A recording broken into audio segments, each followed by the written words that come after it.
డ్వాక్రా ఉమెన్స్ ఎవరైతే ఉన్నారో వారికి లోన్ తాలూకా స్కీమ్ అనేది తీసుకురావడం అనేది జరిగిందండి. 10 లక్షల వరకు గరిష్టంగా లోన్ సదుపాయం అనేది ఇస్తారు. ఎటువంటి పూచీకత్తు అనేది అవసరం లేదండి. అయితే ఈ లోన్స్ దేనికి ఇస్తారంటే సొంతంగా ఉపాధి మార్గాలను కల్పించుకోవడానికి, అంటే చిన్న చిన్న వ్యాపారాలు, ఎంఎస్ఎంఈ ప్రాసెసింగ్ యూనిట్లు, వ్యవసాయ అనుబంధ రంగాల్లో చిన్న చిన్న వ్యాపారాలు అనేవి చేసుకోవడానికి ఈ యొక్క లోన్స్ అనేవి ఇవ్వడం అయితే గవర్నమెంట్ చేస్తుందండి. ఇండివిడ్యువల్ ఎంటర్‌ప్రైజెస్ సపోర్ట్ అప్లికేషన్ అనండి.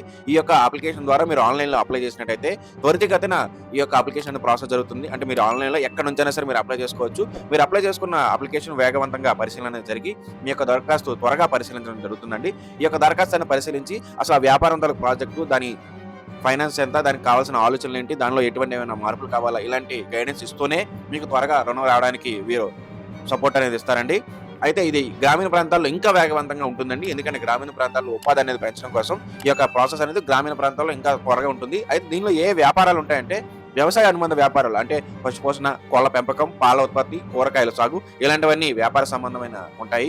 అలాగే ఫుడ్ ప్రాసెసింగ్ యూనిట్లు, అంటే పచ్చళ్ళు, పప్పులు తయారీ లేదా పిండి ఉత్పత్తుల తయారీ, చిన్న చిన్న మిల్లులు పెట్టుకోవడం, ఇలాంటివన్నీ ఇందులోకి వస్తాయి. మునగ ఉత్పత్తుల తయారీ, తేనె ఉత్పత్తుల తయారీ, పుట్టగొడుగుల సాగు లేదా నర్సరీలు అనేది పెట్టుకోవడానికి కానివ్వండి, చేపల ప్రాసెసింగ్ కానివ్వండి, రక్షిత సాగుకు కానివ్వండి, అలాగే సోలార్ డ్రైయర్స్ ఏర్పాటు చేసుకోవడం కానివ్వండి, ఇలాంటివన్నీ ఈ యొక్క వ్యాపారాల్లో ఉంటాయండి. అయితే దీనికి మీరు చేయాల్సిందల్లా, మీరు మహిళా సంఘాల్లో మీరు ఒక రిజర్వేషన్ అనేది తీసుకొని అది మీ వెలుగు కార్యాలయానికి తీసుకెళ్ళినట్టయితే అక్కడ ఉన్న సెర్ప్ అధికారులు దీన్ని పరిశీలించి ఇతర డాక్యుమెంట్స్ అన్ని చెక్ చేసి మీకు బ్యాంక్‌కి అయితే లోన్ కోసం అయితే పంపించడం అయితే చేస్తారండి. అయితే మీరు దీనికి అప్లై చేసుకోవాలంటే మీకు కావాల్సిన పత్రాలు ఏంటంటే Aadhaar card xerox, bank passbook xerox, డ్వాక్రా సభ్యత్వం తాలూకా రిజల్యూషన్ తాలూకా జిరాక్స్‌లు, తర్వాత వ్యాపార ప్రణాళిక, అంటే ఇంతకుముందు చెప్పాను కదండీ డీపీఆర్ తయారీ, దీనికి కావాల్సిన వస్తువుల తాలూకా ఇన్ఫర్మేషను, తర్వాత దాని యొక్క ప్రాసెసింగ్, ఇలాగ ఒక డీపీఆర్ అనేది తయారు చేసుకోవాలి. అంటే వ్యాపార ప్రణాళిక అనేది ఉండాలండి. దీంతో పాటు పాస్‌పోర్ట్ సైజ్ ఉన్నట్టయితే మీరు దీనికి అప్లై అయితే చేసుకోవచ్చు.